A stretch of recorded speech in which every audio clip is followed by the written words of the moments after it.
안녕하세요. 네, 비록 수전증의 악플이지만 마음 글씨를 배워보고자 이 자리에 함께하게 된 대한성공회 수원교회의 오재민 다윗 사제입니다. 네, 안녕하세요. 저는 캘리그래퍼로 활동하고 있는 수원교회 윤경숙 세실리아입니다. 여러분 반갑습니다. 네, 윤 선생님 안녕하셨어요? 네, 예. 안녕하세요. 이렇게 부활절기를 맞아서 이렇게 날씨가 참 화창하고 좋은 날들이 많은 것 같아요. 좀 변화무쌍하긴 하지만 그래서 어떻게 그동안 지내셨는지 궁금합니다. 저도 날씨만큼 아주 화창하게 잘 지냈습니다. 네, 좋습니다.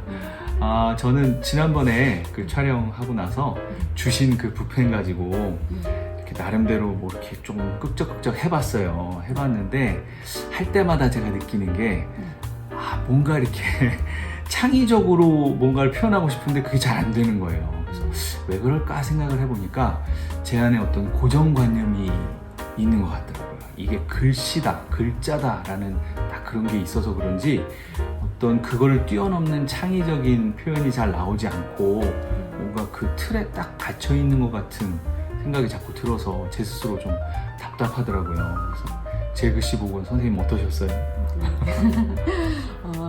처음 쓰실 때는 다 그런 마음이 아마 먼저 앞설 것 같아요. 신부님 외에 다른 분들도 막상 붓이든 붓펜을 잡아보면 난 내 글씨는 너무 아닌데 안 된다는 생각을 많이 가지고 있는데요. 자신감을 가지시고 어떤 글씨든 내 마음을 표현하는 글씨이기 때문에요. 거기에 내 마음에서 우러나는 그 글씨를 쓰시면 또 처음에 제가 1강 때도 말씀드린 것처럼 악필도 그 글씨가 하나의 특별한 글씨체로 이렇게 할 수가 있기 때문에요. 자신감을 가지시고 쓰시면 충분히 다 표현할 수 있고 멋진 글씨를 쓸 수 있을 것 같습니다. 네, 이렇게 격려를 해주셔서 위로가 됩니다. 네.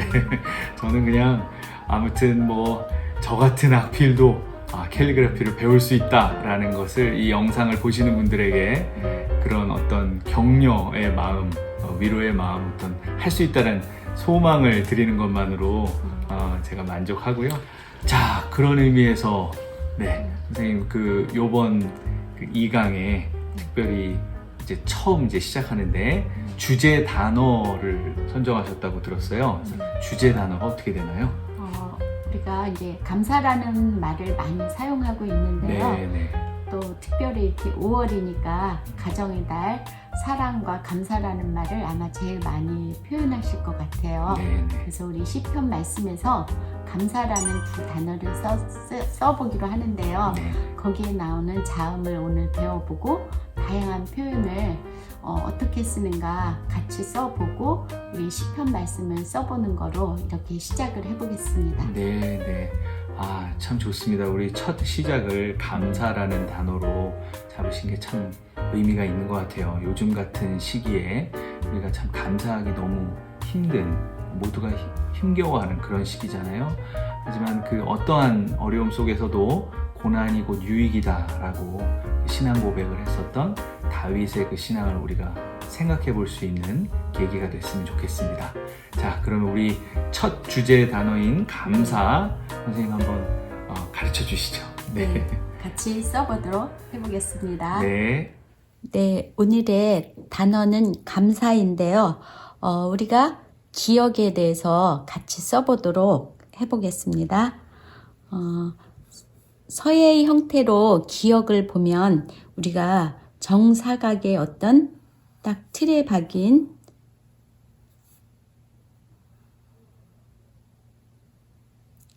이렇게 기억을 쓰는데요.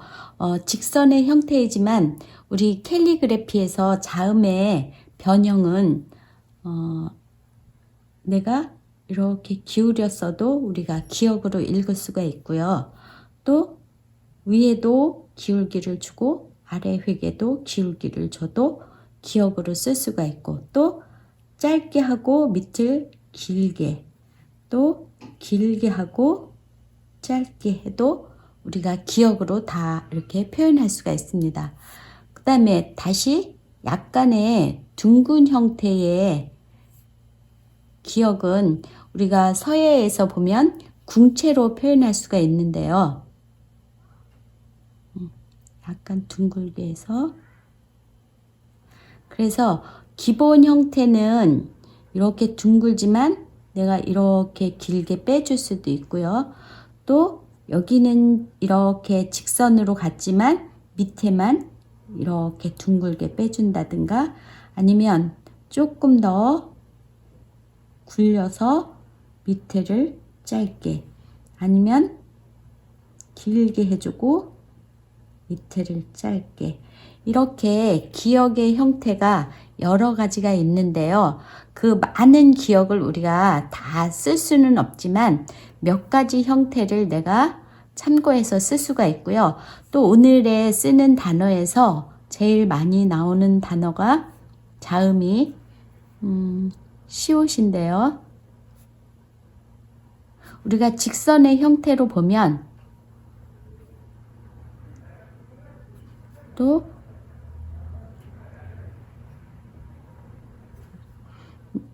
짧게 하고 밑을 길게 할 수도 있고요.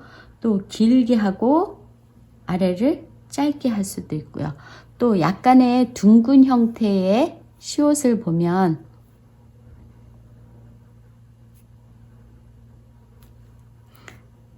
내가 이렇게 안쪽으로 기울기를 주고 점을 또 같이 이렇게 약간 둥근 형태로 줄 수도 있고요. 반대로 위하고 반대로 이렇게 해주고 밖으로 이렇게 빼줄 수도 있고요.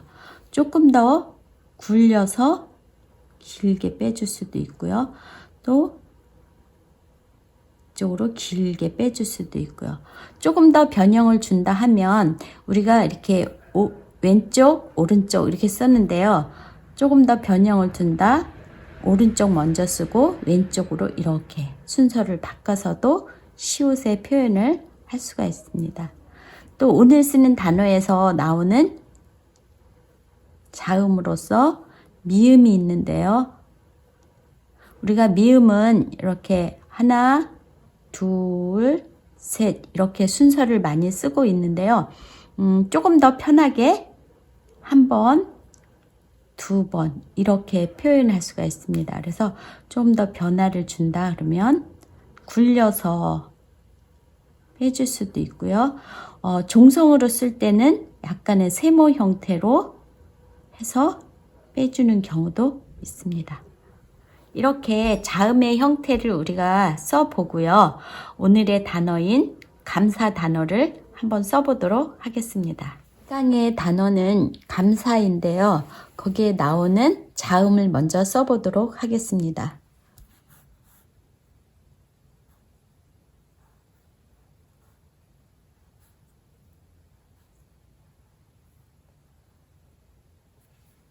자음이 여기에 기역과 미음, 시옷 이렇게 우리 세 가지를 한번 어떤 종류의 자음이 있는지 한번 같이 알아보도록 하겠습니다. 우리가 자음의 형태를 보면 글씨에서도 직선과 곡선이 있습니다. 그래서 기역의 형태를 내가 길게 해서 짧게 할 수도 있고요. 또 가로로 짧게, 세로로 길게 해도 되고, 아니면 약간의 사선을 줘도 되고요. 위에서도 사선, 아래도 사선, 길게 빼줘도 되고요. 또 약간의 둥근 형태도 이렇게 같은 크기이지만 둥글게 해서 아래를 내가 길게 빼줄 수도 있고요. 반대로 종성 같은 경우는 납작하게 하고 아래를 짧게 해서 이렇게 기역의 형태가 여러 종류가 있는데요. 우리가 붓펜으로 하니까 여기에서 굵기의 조절을 또 해주면 또 새로운 느낌을 표현할 수가 있습니다. 또 미음의 형태는 하나, 둘, 셋 이렇게 쓸 수 있지만 여기에선 조금 편하게 우리가 하나, 둘 이렇게 한 번, 두 번으로 써서 표현할 수가 있고요. 조금 더 내가 변화를 준다. 안으로 감아주고 또 모아서 한 번에 다 밑에를 내가 뺄 수도 있고요. 미음의 형태는 뭐 길게 하셔도 되고 아니면 납작한 형태도 이렇게 쓸 수가 있습니다. 시옷 같은 경우도 우리가 직선의 표현에서는 양쪽이 대칭이 되게 이렇게 할 수가 있는데요. 아래서 나올 수도 있고요. 아니면 쭉 직선으로 와서 양쪽을 살짝 벌려주든가 아니면 곡선의 형태에서는 약간 둥글게 아래도 둥글게 또 반대로 이렇게 안쪽으로 또 안쪽으로 표현을 해도 되겠고요. 위에를 짧게 밑에를 길게 반대로 길게 해주고 아래를 짧게 할 수도 있고요. 또 요즘에는 이렇게 오른쪽을 먼저 하고 왼쪽을 이렇게 빼주는 경우도 있습니다. 이렇게 자음의 형태를 여러 가지로 이렇게 표현을 해 봤고요. 그러면 오늘의 감사 단어를 다시 한번 써보는 거로 하겠습니다. 네, 감사에서 우리 자음을 써봤고요. 이제 오늘의 단어인 감사를 직선과 곡선으로 한번 같이 써보도록 하겠습니다.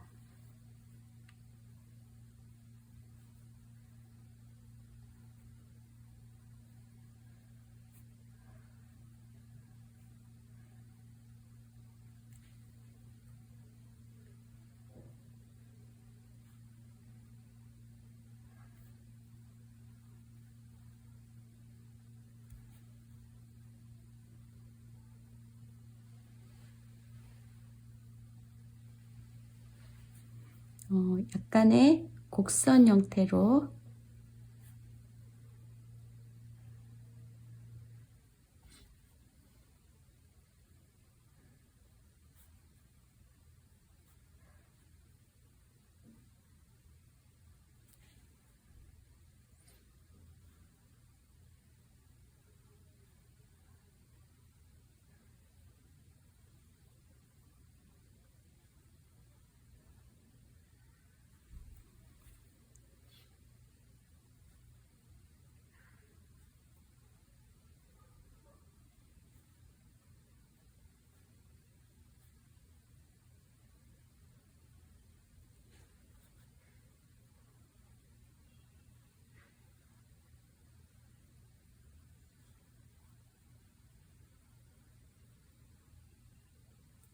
이렇게 여러 가지 형태로 써봤는데요. 우리가 가로쓰기를 하기 때문에 이렇게 획이 올라가더라도 전체적인 이렇게 중심은 같이 이렇게 맞춰 주셔야지 우리가 읽을 때 어떤 가독성이 이렇게 집중된다고 볼 수가 있겠습니다.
자, 이렇게 시편 말씀에서 왼쪽에는 직선으로 표현을 해봤고요.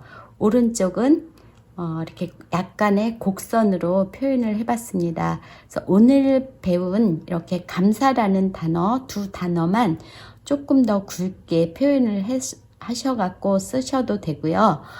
전체적으로 내가 가로쓰기를 쓰든지 세로쓰기를 쓰든지 세로줄을 쓸 때나 가로줄을 쓸 때 이렇게 중간에 중심을 잡아주시면 읽는 사람이 조금 더 편하게 읽을 수가 있습니다. 네. 자, 여러분 이렇게 처음으로 감사라는 마음 글씨를 쓰시는 거를 또 옆에서 보고 저도 이렇게 도전해보고 하니까 막연하기만 했었던 이 마음 글씨 캘리그래피가 조금 더 저한테 친숙하게 다가오는 것 같고요.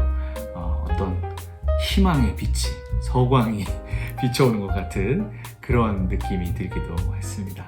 그래서 다음 시간이 더 기대가 되는 것 같아요. 이렇게 첫 시간이지만 우리가 이렇게 자음을 몇 가지 배우고 써보는 것도 충분히 이렇게 쓸 수가 있었잖아요. 네. 다음 시간에 우리가 또 다른 자음을 배우면서 거기에 따른 표현을 하고 또 자신감을 가지시면 충분히 우리가 이렇게 캘리그라피라는 거에 도전할 수 있고 회차가 이렇게 반복되면서 이렇게 발전되는 모습도 스스로 아마 많이 느끼실 겁니다. 네, 오늘 선생님 너무 수고 많으셨고요. 감사했습니다. 네, 그래서 오늘 이 강부터는 특별히 이 강의 끝난 다음에 그날의 어떤 시편 구절이 있다고 그랬죠. 선생님이 그 구절을 시편 구절 써주실 건데 그 구절을 가지고 잠깐 묵상하는 그런 은혜로운 시간도 있으니까요. 영상 끝까지 잘 봐주시고요. 자, 그리고 항상 잊지 마시고 구독과 좋아요 꼭 부탁드려요. 네, 아래에 있는 켈리의 바나다 그것도 잊지 마시고요. 자, 그러면 다음 시간까지 주님의 평화를 빕니다.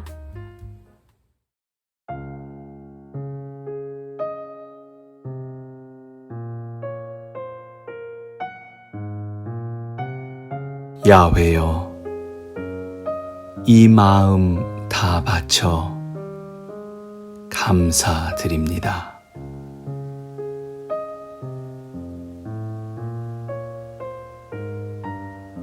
다윗은 시편 9편에서 야훼 하느님의 승리를 선포하며 감사의 노래를 전하고 있습니다. 하지만 그 승리는 악인들로부터 핍박당하고 원수들에 의해 죽음의 문턱까지 이르렀던 다윗에게 주어진 승리였습니다. 어찌 보면 기나긴 고난의 시간 끝에이만 짧은 승리의 순간처럼 느껴질 수도 있는 삶을 시인은 그렇게 살아왔었던 것이죠. 이러한 부조리와 고통이 가득한 그의 인생길을 노래한 시편 9편의 마지막에서 다윗은 이러한 기도를 주님께 올려드립니다. 야훼여 일어나소서, 저들이 스스로 사람임을 깨닫게 하소서. 우리의 인생이 그 끝이 있는 연약한 삶일 뿐이라는 사실, 그리고 우리가 믿는 주님이 창조주이신 전능자시라는 진리를 깨닫는 은혜가 우리 모두에게 임하길 소망합니다. 그래서 나 자신과 함께 나의 주변을 돌아보면서 이 삶의 여정을 힘겹게 걸어가고 있는 이웃들을 위한 따뜻한 미소와 도움의 손길 또한 잊지 않는 우리 모두가 되길 원합니다. 우리 삶의 구비구비마다 고단하고 고통스러운 일을 겪게 될 때에도 우리의 유한한 시선을 뛰어넘은 영원의 시각으로 바라보게 하시며 반드시 당신의 정의를 이 땅 가운데 실현하시는 야훼 하느님의 능력을 신뢰하게 하옵소서. 우리 주 예수 그리스도의 이름으로 기도하나이다. 아멘.